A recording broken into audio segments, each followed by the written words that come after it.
Welcome to the Write It Down podcast at home edition. I'm your host, Brooke Murata, bringing you one-on-one interviews to challenge, inspire, and encourage. Up next is my new friend, Jodie Mixa, who is the vice president of Axem Distributing, which is a wholesale distributing and manufacturer of firearm components. She is a dear friend of one of our guests, Greg Martinez, who's also a friend of mine.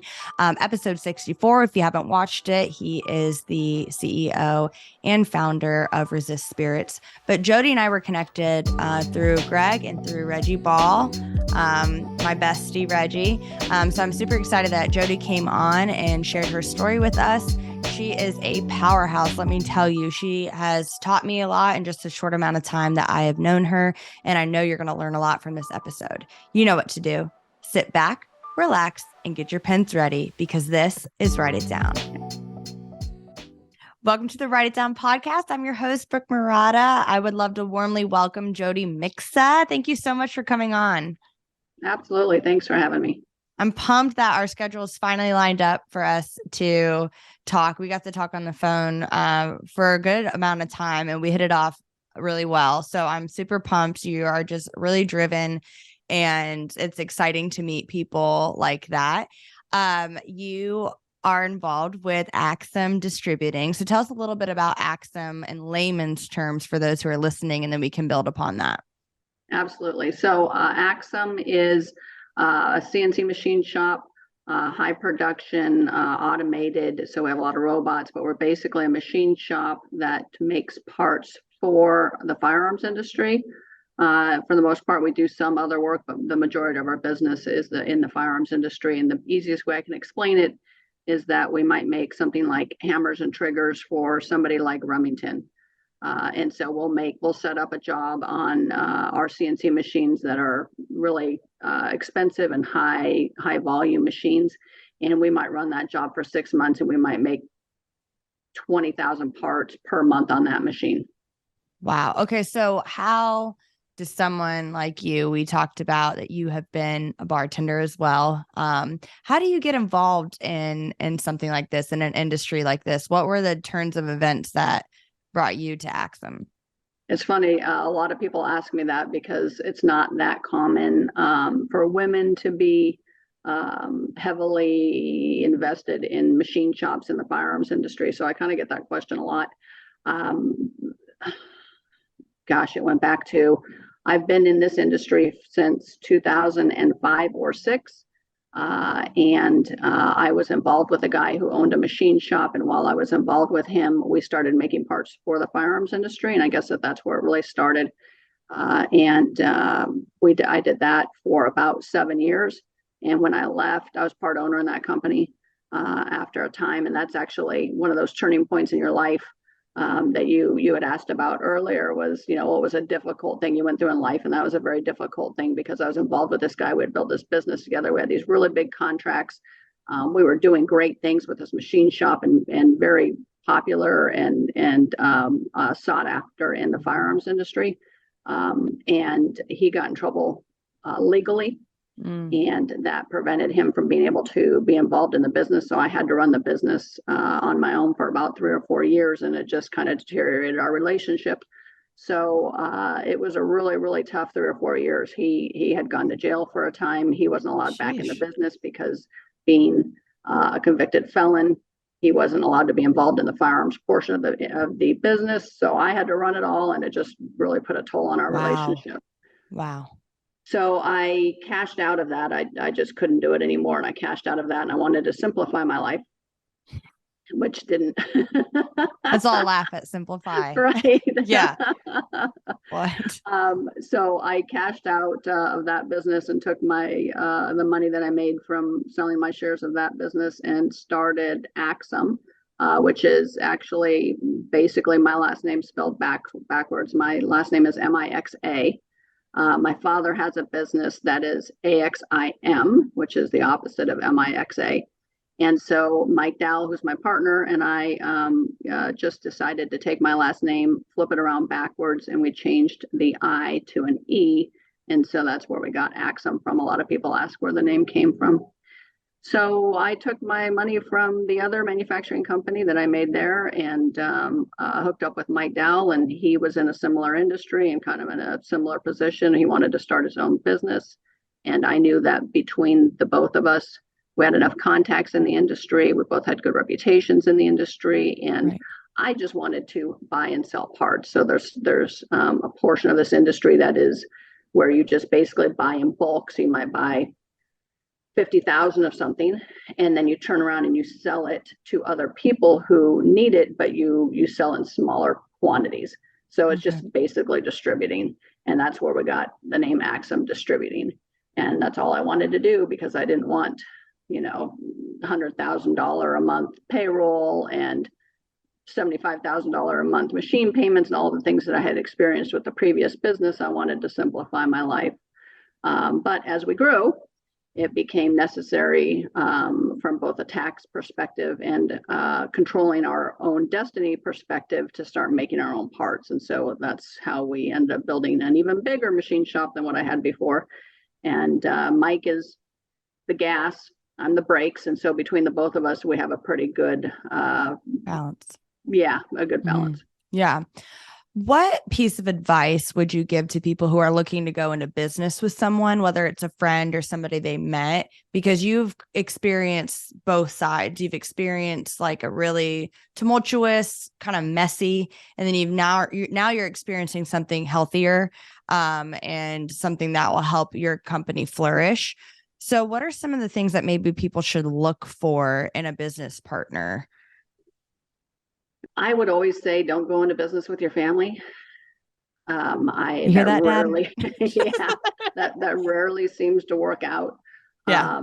I think it's important to choose a business partner that's good at things that you're not good at, and so each of you can focus on your strengths and not bump heads when it comes to, for instance, Mike's really good at manufacturing. He's really good at pushing the envelope and making us better and stronger and faster. And I'm really good at the financial side. My father's business is financially based, and so he stays in his lane. I stay in my lane, and if he tries to cross over into my lane, I draw my boundary.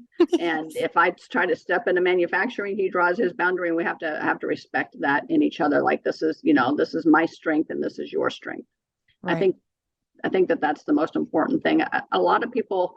And it's best to have people with different strengths and all kinds of strengths. I see a lot of single business owners, people who, let's just say, they're a really good mechanic or they're a really good machinist, and they say, I'm going to start my own business. And then they may be really good at fixing cars or making good parts, but they don't understand the financial aspect of it, or they don't understand the regulations aspect of it, or all of the things that go involved. There's a lot of facets to business. And it's hard to be one person and properly cover all of those facets. And I say, if you are in business by yourself, you need to surround yourself by people who are good at what they do. And then I think you need to heed or at least consider their advice. You can't just assume that you have all the right answers. You have to get other people's perspective. And we do that even nowadays, Mike and I. We don't, just between Mike and I, we don't have all the answers all the time. We have CPAs and attorneys. We have a engineering manager. We've got a production manager. We've got a director of operations, Jen Thompson. She's amazing. And so all of these people have valuable experience and expertise, and we put it all out on the table in our meetings and then kind of sort through it. And then at the end of the day, Mike and I obviously get to make the decisions, but we've at least considered everybody's expertise before making an important decision. Yeah. And I love what you said about like the different strengths. Everybody has gifts, and it comes down to humility, being able to realize you might not have all the answers. You might not have all the connections, all those things. And if you're prideful and greedy, whether it's business or just a friendship, it's not gonna go anywhere. It's like probably putting water in a gas tank. Like, you're filling it with something, but it's not good, and it's not actually going to make your engine run properly. And so I love that what you said is just basically being mindful of other people's gifts, and that you might not know all the answers. They might not know all the answers, but it would be wise to go into business with somebody who is at least receptive and not hard-headed, because when you become bigger or, make more money, like adding money on top of issues like greed and issues like pride, I mean, it just is due for an explosion. And so I think that's really cool. Also what you said about boundaries and just kind of like staying in your lane, knowing what you're good at, that all falls back to that humility aspect of like, I don't have all the answers, but I also am good at what I'm doing over here. And so that's also really, really respectable advice. So tell us a little bit about your personal life, how your personal life has played into your professional life. When you're busy, we all know it's hard to have a personal life. So kind of tell us a little bit about Jodie as a person. Ooh, that's a tough one. I work a lot. Yeah. I feel like both Mike and I are kind of the work hard, play hard type. We definitely work more than we play. We have been raising Mike's daughter for the past 8 years. Her mom passed away suddenly 8 years ago, and so we took her on to raise her. She's now 18. She's graduating from high school this year and going off to college. And so we're really, proud of her for that. She's done an amazing job. We built the business. Basically, we started Axem about a year before that happened. So for the last 8 years, we've been building the business has been around 9 years. For the last 8 years, we've been raising a child while building a business. So wow. There's a lot of sacrifices on everybody's side that happens there. I always say she sacrifices because we're always working. We're very busy. We have to travel. We have a few businesses, probably more than a few businesses, but let's just say we've got multiple businesses. So there's always something going on. But she also, I always tell her, we always get to take nice vacations. And so, there's a trade-off with everything. And I think that's an important teachable moment for kids, is that, yes, maybe your parents are working late, or maybe you can't always do what you want every weekend or whatever, because there's things going on. Or maybe you do have, a nanny or somebody come and sit with you for a few days while we're out of town on business. But your kid gets to see the reward of hard work and accomplishment, and they're learning a lesson. There's a lot of different ways to teach lessons to kids, and they're not always the easy ones or the positive ones, right? You can't just show them all the great stuff. That there's difficult stuff as well. Yeah. And she's getting a good look into, what real life looks like, because with school, high school, then college, you're kind of still very insulated. You're not learning a ton of life skills or, trade skills, unless you're going into those fields or schools, like trade schools. But I think it's awesome that you can have that balance of being like, this is work. We're working really, really hard, but the lessons you're learning here are probably going to be more applicable than your humanities 2 class. I mean, just putting it out there. I mean, I love humanities. But still, it was good for, learning and like learning history and like the world. But as far as like some of the harder lessons in life have been through kind of what you're saying, like, okay, your last business partner, is in legal trouble. Well, how are you going to navigate that? Like, okay, just because you found that news out, when you have soccer practice doesn't mean like that just stops happening. You have to learn to balance a lot of different things in life and then not crumble. So I think it's a really valuable lesson. And also she kind of gets more of an inside view of that.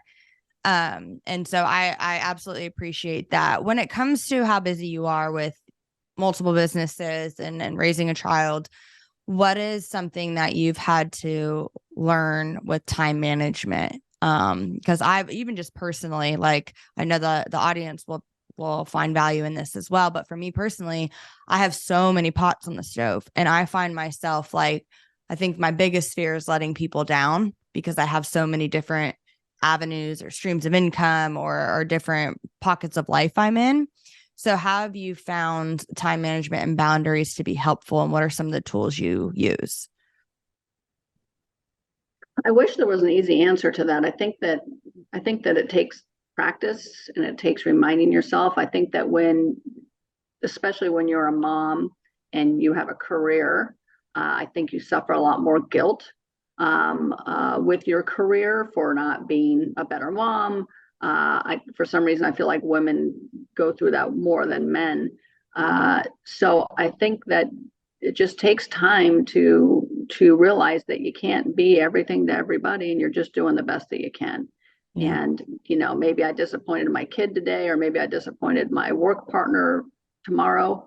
But I'll work harder and I'll do better, or I'll find somebody to help me with the stuff that I need help with. Right. And it just, I think it takes practice. I don't think there's a recipe that you just say, here's what you do, boom, and it's Right. all perfect, right? You have to work at it. I think exercise is really good. I think a lot of people have a hard time cutting out that 30 to 45 minutes a day or whatever, every other day or whatever it is in their life, because they feel like their life is already so busy. But I think for me, going out for a walk or going to the gym or doing something kind of outdoor or physical helps the perspective of Yeah. everything.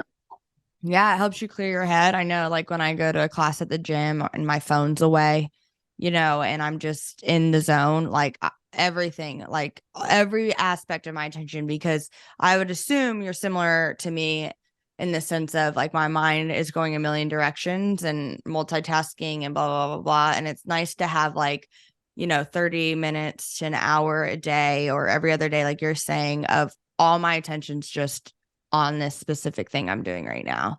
And I don't know what it is, but it only seems like that's when I can do it is at the gym. It's not when I'm at one job or another job. It's when I'm there. And so I think you're right, like carving out that time, getting those endorphins. What are some things you like to do for exercise? Like, do you go to classes? Are you a spin girl? Do you lift? No, I'm more, to be honest, I don't look like a weightlifter, What are you but talking about? Yes, you do. I'm, Heavyweight champion right there. I'm so small framed. But cardio, I row for cardio. I love to go for walks or hiking, but most of the time I'm lifting or the machines or whatever at the gym. In the summer, we go out on the lake, and I absolutely love to wake surf, which is Yeah. the not wakeboard. It's totally different. Wake surfing is where the boat's only going about 10 or 12 miles per hour, and it creates a wave behind it, and then you get pulled up, and then you try and stay on top of the wave as if you were surfing in the ocean. And Oh. that's a lot of fun. Even if you're not good at it, for me, it's still a lot of fun. But anything I could do outside, just walking, hiking, surfing, or in the wintertime out here, because I'm from California. So I'm used to being able to be outdoors all year Oh, round yeah. and Best doing all that weather stuff. in the country. Yeah. California has the best. It's Yep. unreal. It's unreal. Yep. It's like always like 70 something and like sunny outside. And no Um, mosquitoes. and no mosquitoes, no No humidity. CMs. No Yeah, CMs. no no-see-ums. I was talking to somebody actually today about how every time you land in the Orlando airport in Florida, like there's just a wall of humidity that just like hits you in the face. Like it doesn't matter where you're coming from, like you can just feel it in the air. And there's this meme that goes around in our county, I guess, and it's like it's a picture of the Orlando airport, just the outside, and it says, I can feel this picture, because you do. Like every time you land in Orlando, you get that just rush of humidity and nastiness. So how See, does a California I like the humidity, so that doesn't bother me at all. Yeah, I'm used to it. Like anytime I go somewhere else, like my skin dries up, my lips are like shriveled prunes, and I'm Yep. like, well, great, I'm hideous now because I've lived in Florida my whole life. But Right. how does a California girl end up in Kentucky? Is that just like the nature of how business was, or So we actually started the business originally in San Diego, which is where I was living. Mike is from Kentucky, and he was all about moving to California. So we started the business in California, and then year and a half later, Emma's mom passed away, and so we decided for what was best for her to. We left the distribution warehouse. It was a small warehouse, about 3,000 square feet. We left that open in San Diego while he came to Kentucky, and then I was going back and forth for a while, but eventually to be honest, what got us out of California was just the price of doing business in California. As we went to expand, how expensive it got, and it was going to really hurt us from a competitive standpoint. You know, if you're paying 4 times more than everybody else for rent. So we decided to start looking at, our business is actually now in Tennessee and just outside of Nashville. Yes. And we were, Love it. we were looking at relocating the business out there. And Mike said, well, let's just buy a piece of property and build a building for the business. And I was just like, that's crazy talk. That, you know, in California, you would never do that. You couldn't afford to do that. Right. And lo and behold, a year later, we had broke ground and built a 40,000 square foot facility in Gallatin, Tennessee, which is literally the nicest place on earth. They got voted the nicest place on earth in Reader's Digest or something a few years back. And now we're building a second building that's 100,000 square feet right next door to the 40,000 square foot. We'll vacate the 40 and move into the other one. But you can't afford to do that in California. California, I feel like the pricing and the legislation and the taxes and everything prevents you from growing. And in Tennessee, they do things to help you grow, right? So in California, if you buy, most of the equipment that we buy is from $350,000 to $500,000, sometimes more. So each piece of equipment that we buy is hundreds of thousands of dollars. In California, you have to pay sales tax when you buy it. And then every year after that, you have to pay like a use tax. I call it residual sales tax. And it's a certain percentage of whatever you paid for the equipment as it depreciates. So you have to pay another, $50,000, $60,000 a year for the first couple of years on that same piece of equipment that you're still making payments on, that it's very expensive. In Tennessee, they give you an exemption. If you buy new equipment, you don't have to pay sales tax on it ever. They just give you a hey, we want you to grow your business in Tennessee because we like businesses, because they employ people and they pay taxes and they do all the things that are good for the state. So they give you a machinery tax exemption. They give you a discount on your utilities. They do all these things that help you. They're not trying to penalize you for growing. Yes. They give you job tax credit. So if you hire a certain amount of people within a certain amount of time, they give you credit for each person that you hire. Just things that help your business. And so that was really the main reason we moved out of California. Yeah. I mean, it gives you space not only to grow physically, but also kind of grow in your imagination for where you're going with your business. Because if you're constantly in your head, because money it could keep anyone up at night. And so when you're sitting there trying to how am I going to expand my business? But you're like, oh, well, now I have to think of this tax. And what if something else happens here? And then that's just money out the drain.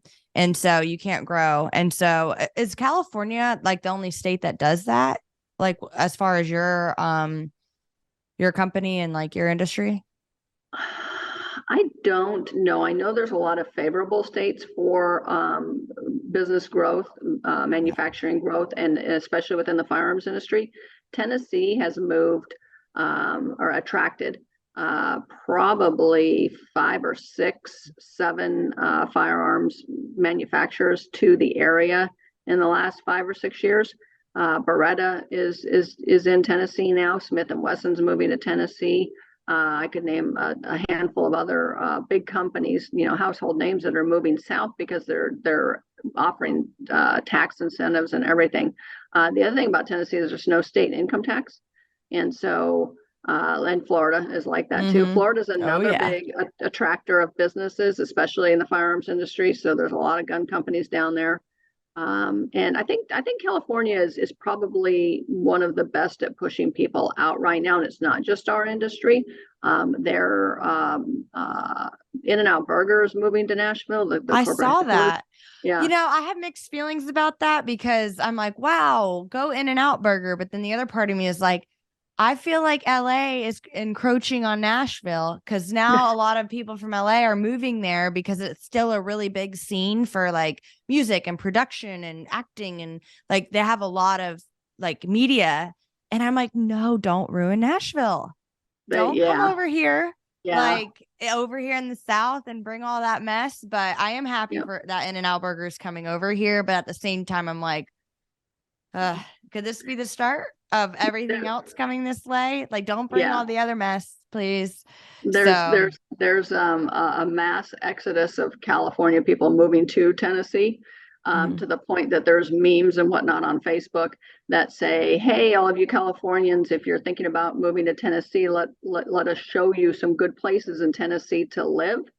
And they show a picture of the state of Kentucky, and they have like little arrows pointing to where people should move to, and it's not even Tennessee, it's the Yeah, state of it's like, Kentucky. So yeah, don't. yeah, don't come here. Yeah, and I've said this through and through, but as far as like the South is concerned, there is just not even like, I'm not talking like, oh, you have to be like a farmer and into country music, because to be quite honest, country music makes my skin crawl. I can't stand it, but it's ironic because I love Nashville, but like country music is just like, it's just not for me.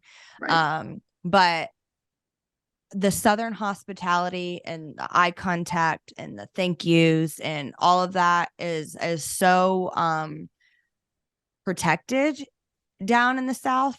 And it's, when you go, California or even the Northeast, there's like this level of, I keep to myself. And we've talked about that just briefly with business, is like, you can't keep to yourself and grow. Right. Whether it's business, whether it's relationships, that is not how we were designed, is to do things alone. And so I love that about, the southern part of the United States, specifically Southeast. But no, that's hilarious about move to Kentucky. They can ruin Yeah. Kentucky. Don't ruin Yeah. Tennessee. Nobody cares about Kentucky. No one cares. No one cares at all. My sister just moved to Tennessee from California. She was the last of the holdouts of my family in California, and she just moved out to the Knoxville area and built a house.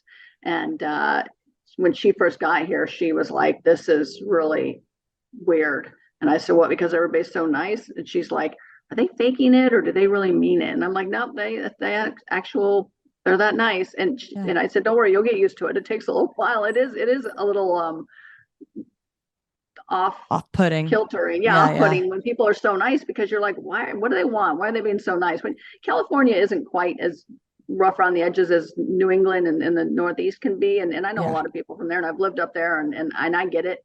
It's just their personality and the way they are. They're not Yeah. mean Cold, people. It's just like the weather. yeah, Yeah. They call themselves in Massachusetts massholes. I would, And yeah, it like makes sense. Like yeah, I'm like, oh my gosh, that is perfect for you guys. yeah, But you're right. Like down here, it's just like true warmth. right. Like it really is. We're going to take a quick break to discuss Write It Down's brand new website. You can head over to widpod.com, widpod.com, and see all the goods. You'll notice a banner at the top of the page that says Learn More. If you click that link, it'll show you how you can support Write It Down. P.S. My favorite part about the website is the Wid Wall, which is a collection of all the Write It Downs from the show. This podcast is made possible by the 1513 Network, so show the network some love and support by listening to their other shows.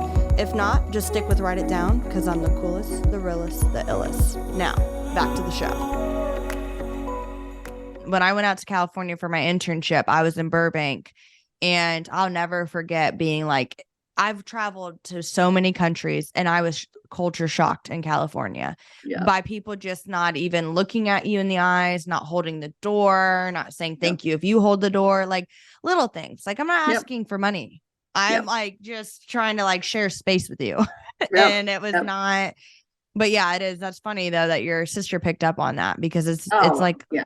It's very clear. Yeah. I always say that California isn't that unfriendly like you might imagine, like let's just say New York or Boston, or some people from the northern states up there. California isn't unfriendly. They're not rude. They just, the way I describe it to people who live out here is that you could live next door to somebody in California for 10 years and not know their name and have never met them. People are just too busy to care what you're doing. They're doing their own thing. They, if you were lying in the driveway suffering from a heart attack, they may stop and help you. But other than that, you're on your own. I can't remember most of my neighbors from California. They're just, everybody's doing their own thing, and they're not concerned about if you're having a good day or not. Yeah. Well, and it's a very striving community, Southern California. Everybody wants to be somebody. Every bartender and every waitress is an aspiring actor or producer or filmographer. And so you have that, like, okay, well, I'm focused on me, like me, my connections. And when you're like this, you can't see next to you. You can't see your neighbor to even say hello to them. So, connections. And now we're living in, and we could go down a rabbit trail with this one, but now we're living in a world where like connection is completely made online. So it's less about that interpersonal connection. And I do believe, and maybe it's different other places. I can only speak from just kind of being in the South and traveling throughout the South some, is there's still that level of who's your neighbor, in real estate in Florida. I don't know how it is in California, but real estate is like, oh, my friend's dad's a plumber, so he can, I'll refer him, and it's very like interconnected in that way. And, people want to help each other, because if you rise up and they can rise up with you, then you're both succeeding. And that's just not the culture out there. Yeah, in California, they'll just stand on you while they get to the next level. Next thing, you're like, okay, maybe this is not for everybody at all. No, thank you. But I am glad that you guys have found your home for Axem in Tennessee. Huge Tennessee fan, as many people know. I do have to ask before we start wrapping this up, you have to tell a little bit of the story of how two of our guests for Write It Down, Greg Martinez and Reggie Ball. They're amazing men. Just so awesome. They connected me to you, which is exciting. So tell us a little bit about your connections with them. Certainly. About a year and a half ago, Mike Dowell and I were having dinner with some, I'm trying to remember who it was. I think some people we buy equipment from, and they had some of their finance people with them. So it was a group of us, about 5 or 6 people. And we were having dinner in downtown Nashville at a really good Asian, like, sushi. Oh, I love sushi. Fusion. Oh, it's so good. It's Virago. Okay. So we were having dinner there, and one of the guys from finance was telling us about this spirits industry that he was involved with. And when he told us the story about it, we're like, wow, that's really interesting. And Mike and I both were like, what can we do to help? You guys are a growing brand. They were only doing vodka at the time. It's Resist Spirits. The brand that it's sold under is FKNG, which stands for Four Kings, Not Gods, not what everybody thinks it stands for. I know. And I love it. So Mike and I just expressed a lot of interest in this brand, and like, hey, how can we help? And I said, I'm going to try and go on Joe Rogan and Joe Rogan's podcast and talk about your liquor. And we just kind of all joked about it. Well, fast forward about 6 or 9 months later, for some reason, I don't remember who reached out to who. But we found that they may be interested in some sort of investment opportunity. And so Mike and I got together and we invested into this company and bought some shares in it. And so we are working on helping them distribute. We're doing some warehousing for them. We're working on helping distribute and get the brand out there into different states. And it's been going great so far. We're all learning and growing. I mean, we don't know the booze industry. They don't know the distribution side and all of that. And so we're all learning and growing together. It's very much like what you and I talked about, where everybody's got a different expertise. Everybody is involved in the company has a different expertise. And we all get together once a week and have long conversations about what we could be doing, what we should be doing, what we shouldn't be doing, what everybody thinks. And we come up with some really good decisions. And so we just picked up a distributor in Kentucky. We're next on the list is Tennessee, i.e. Nashville. Mike and I are working our relationships in Kentucky and Tennessee. We're going to be coming to Florida. And now we're doing bourbon. We just went to a bottling event a couple of weeks ago, and we bottled our 5-year bourbon and our 6-year bourbon.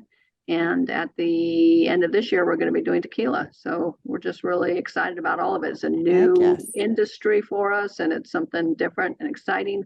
Mike and I are flying up to Michigan on Thursday to go to Resist or FKNG is sponsoring a WXC event, which is like minor leagues for UFC. So it's a mixed martial arts event. So we'll be going up there this weekend for that. So we're just really excited. It's something I new love and that. exciting.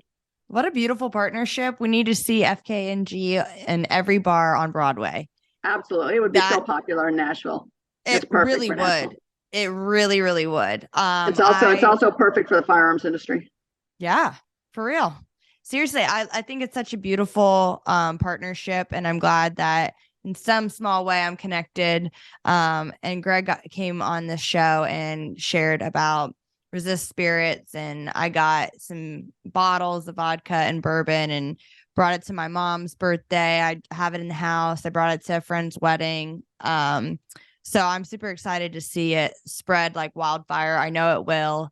And I can't wait to see it in Nashville on Broadway. That's for darn sure. That'll be everything I drink. So I absolutely love that, Jodie. Before you go, I want to ask you a few rapid fire questions and then get to your write it down.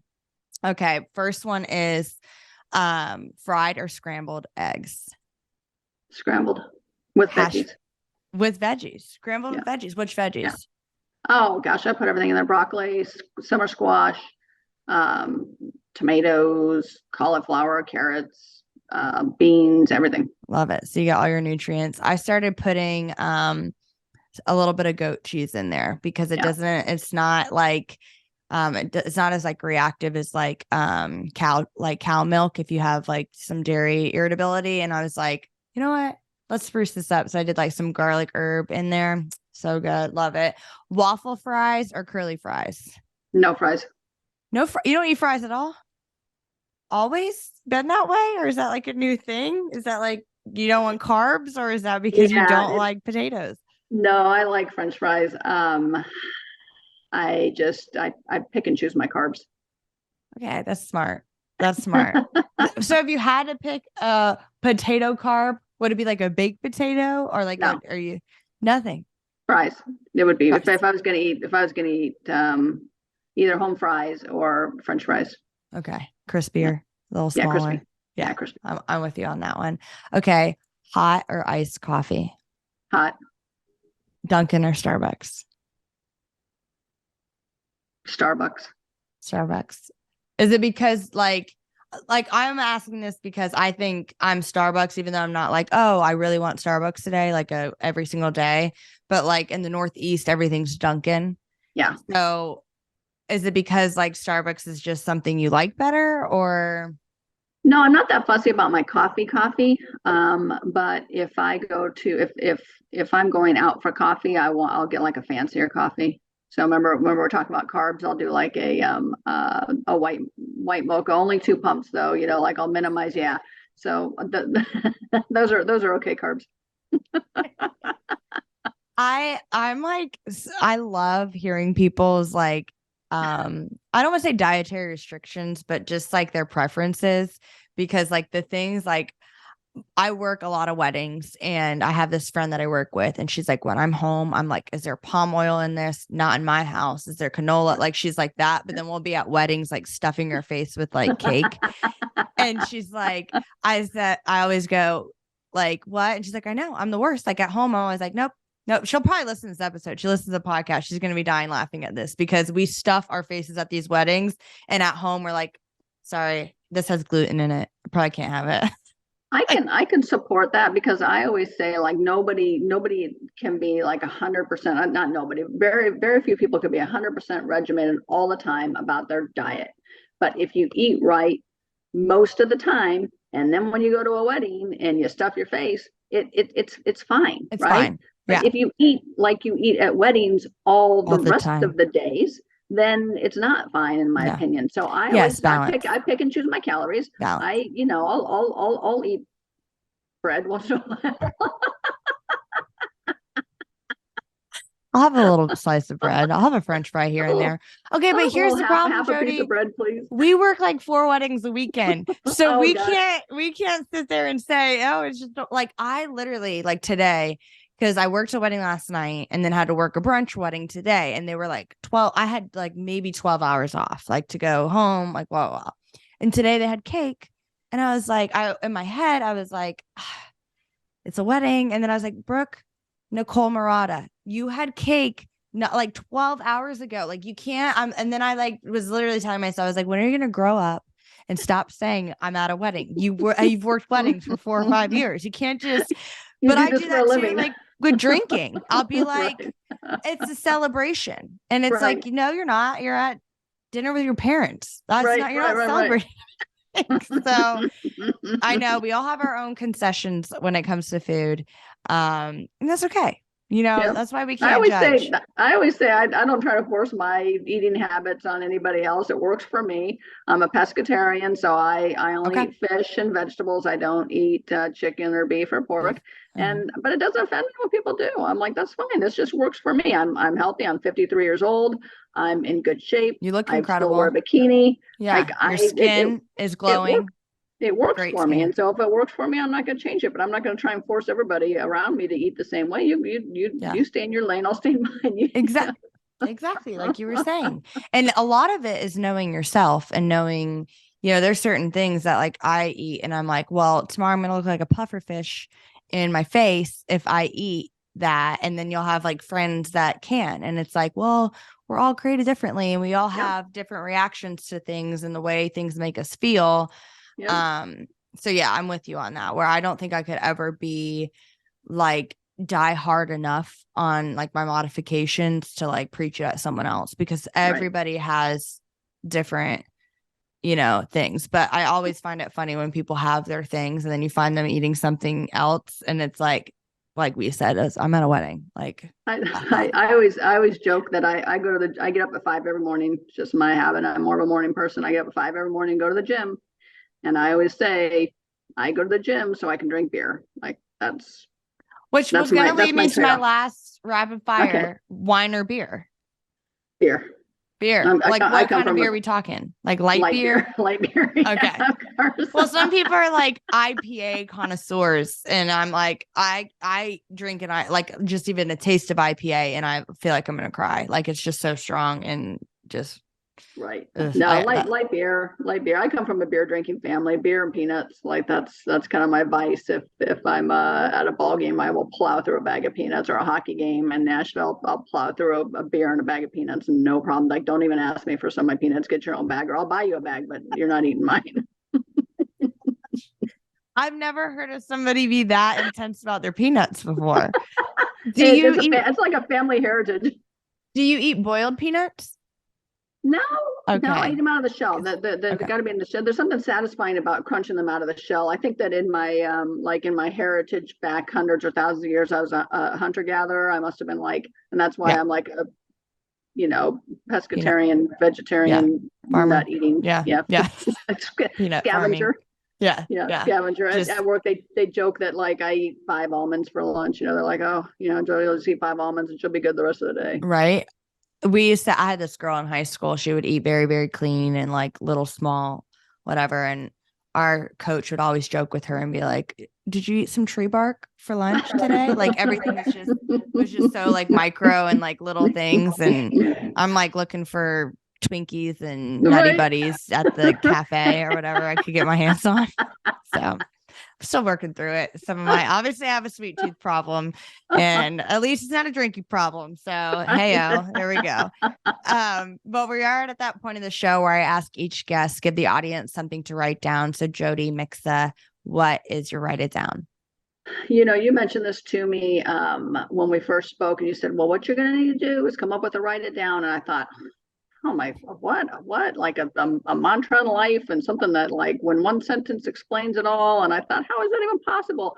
And not 10 or 15 seconds later, while you and I were still on the phone, I said, oh, I know what it is. My write it down is with time comes clarity. And I live by that because I've had, and we all have, right? This is nothing new. We've all had very stressful times in our lives, or times where we're on a path and we don't know whether to take the left route or the right route. and which way to go, or is it time to pivot, or should I take all the money in my life savings and invest it into a brand new company that, with a brand new partner that I hardly know, and how is this going to go? And my answer to everything, whenever anybody's going through something stressful or they don't know how to proceed, I just say, hey, with time comes clarity. You don't have to make a decision right now. If you do have to make a decision right now, you can always, in most cases, undo it later. And so just sit on it, whatever the issue is, or whatever the question is, or whatever the stress is, just give it a little bit of time, and the answer somehow just flows back to you. And I don't, I'm not that spiritual. I don't know how or why. I think it's just that your brain works on your problems, like when you're asleep or when you don't know it's working on them, and then the answers just kind of flow back in. So I just say, whatever the problem is, just give it some time, and with time comes clarity, and the answer will become apparent to you. I love that. I think, and after you had said this, I was like, gosh, like I needed to, like the first time you said it, obviously today too, but the first time you said it, I was like, wow, I really needed to hear that, because so many times I make assumptions based on like a very smidge of a situation, or on information, or maybe just like the initial anxiety of something, like, if, and so I just, we always joke that I'm always close to the ledge, and someone has to like talk me off or bring me rescue me. Cause I'm like, if I see a ledge, I don't care if it's like 2 inches or like 2,200 feet, like I'm going to get close and I'm there. And so I truly believe that time is such a beautiful gift and tool that like God has given all of us. You look at in farming, like time, letting the land rest, letting even things with people kind of rest, and, give it some time and some space. It'll give you some clarity. And we're living again in a time where everything is so instant, and everybody wants, the microwave dinner, and the things that are the most valuable and the most grace-filled and just kind of tasty, so to speak, in all of our lives, whether it's business or, personal or anything like that, is letting time kind of move things forward. It's a very beautiful, beautiful thing. So I love that. With time comes clarity. Jodie Mixa, thank you so much for joining us. Thank you for having me. Thank you for listening to the Write It Down podcast. This podcast is a part of the 1513 network. You can catch a variety of shows on their website, 1513.com. If you enjoy listening to Write It Down, please subscribe, share with your friends, and if there's any ink left in your pen, write a review. For more content, follow the fun on Instagram by following at WIDPOD. That spells WIDPod. It's super cool. Stands for Write It Down Podcast, but it's abbreviated to WIDPod. Anyways, thanks for listening, and we will catch you later.